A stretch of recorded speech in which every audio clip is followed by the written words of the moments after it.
Odisha history general knowledge part 2 आपको पुणी थे स्वागत। तो चलते डेरी नक आरंभ करवा आज प्रथम क्वेश्चन। द गुंड माण एंड बाटी term use in the Gajapati dynasty denoted what. Gajapati वंश गुंड माण एवं बाटी शब्द गुड़िक क्यों विषय प्रदर्शित करा कौन हम option be different unit of land. Unit माने कौन यूनिट्र अर्थ हूँ जो मापिबा, ठीक अच्छे परिमाण भी आम कहीपर। तो जो जमीर परिमाण जो नापती से गुड़ाक हूँ गोटे गोटे यूनिट। ता कौन थी ना गुंड माण एवं बाटी एगुड़ाकर से समय जमी गुड़ाक मापा जाऊला। Next question number 13। The rise of Sarala युग in medieval Odisha is most important contribution of which dynasty. मध्ययुगीन ओडिशा रे सारला युगर उदय क्यों वंशर अत्यंत गुरुत्वपूर्ण अवदान था। कौ वंशर option C Gajapati dynasty. Option C Gajapati dynasty. Next question number 14। Who was the founder of Bhoi dynasty. Bhoi डायनास्टिक फाउंडर किए ओडिशा रे भोई वंशर स्थापक किए करते Govind Vidyadhar. Right answer option A Govind Vidyadhar. Next question number 15। Govind Vidyadhar recognize river Godavari at the boundary between Golconda and Odisha by signing a treaty with him. Govind Vidyadhar Golconda एवं ओडिशा मध्य गोदावरी नदी को सीमा भाव में अंगीकार करी कहा सहित एक संधि को छाड़ी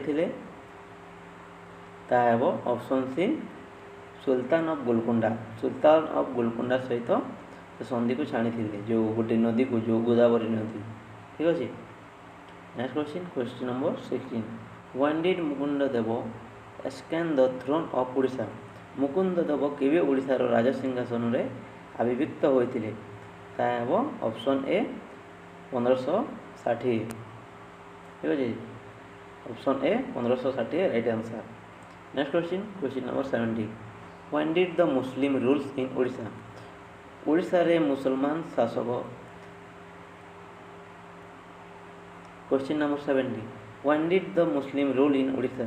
ओडिशा रे मुस्लिम शासन केवे आरंभ होता ऑप्शन ए 1568 मसीह। Question number 18।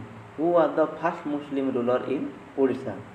ओडिशा रे प्रथम मुस्लिम शासक किए थे ऑप्शन सी सुलेमान करनी। किए ना सुलेमान करनी।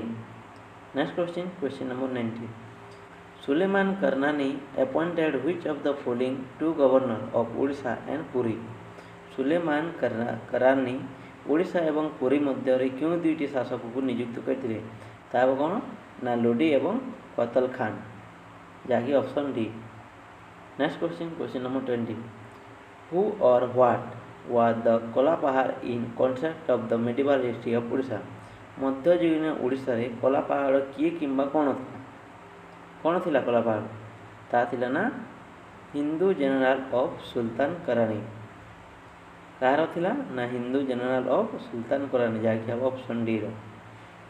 Question number 21। Odisha was divide into how many सरकार under the Akbar reign. Akbar शासन दिन में ओडिशा को केतोटी सरकार रे विभाजित करा जायतिला ऑप्शन डी 5टी। केतोटी ना 5टी। Question number 22। Which of the following was not of the 5 sarkar under the Akbar reign. Akbar शासनाधीन सरकार गुड़िक मध्य निम्नलिखित क्योंटी नाला ना option C Bidar. Option C कौन बिदर नाला, भद्रक थिला, कटक थिला, जलेश्वर थिला, किंतु बिदक नाला। Next question number 23। Under which Mughal empire Odisha become the separate the subah. Mughal शासन सत्तार ओडिशा को विशिष्ट सूबा भाव घोषणा करते क्यों अकबर सुराजे ऑप्शन बी जहांगीर समय। Next question number 24।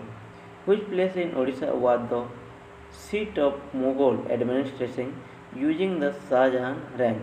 शाहजहां को शासनाधीन मुगल प्रशासन में मुख्य अवस्थान क्यों स्थान में था ऑप्शन बी कटक रे।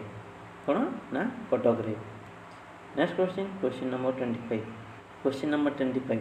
During whose reigns Murshid Quli Khan become the governor of Odisha. କାହା ଶାସନ ଦିନ ମୁର୍ଶିଦ କୁଲି ଖାନ୍ ଓଡ଼ିଶାର ସୁବା ହୋଇଥିଲେ? ତାହା ବନା ଅପସନ୍ ବି ଔରଙ୍ଗଜେବଙ୍କ ଶାସନ କାଳରେ। କ'ଣ ଅପସନ୍ ବି ଔରଙ୍ଗଜେବଙ୍କ ଶାସନ କାଳରେ।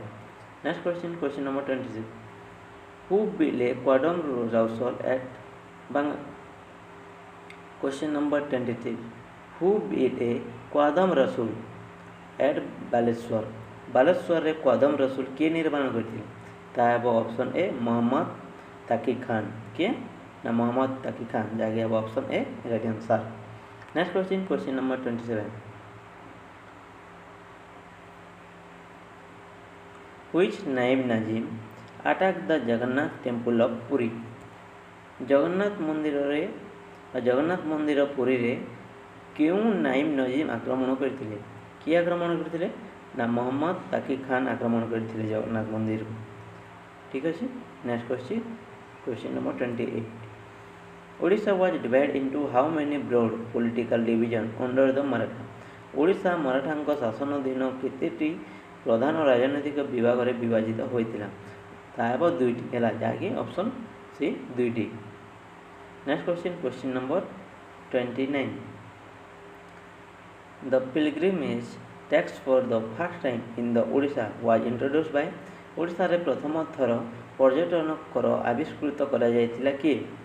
ना मराठा माने से कोन करथिले? ना पर्यटन कर आविष्कृत करथिले, से माने ही आरंभ करथिले।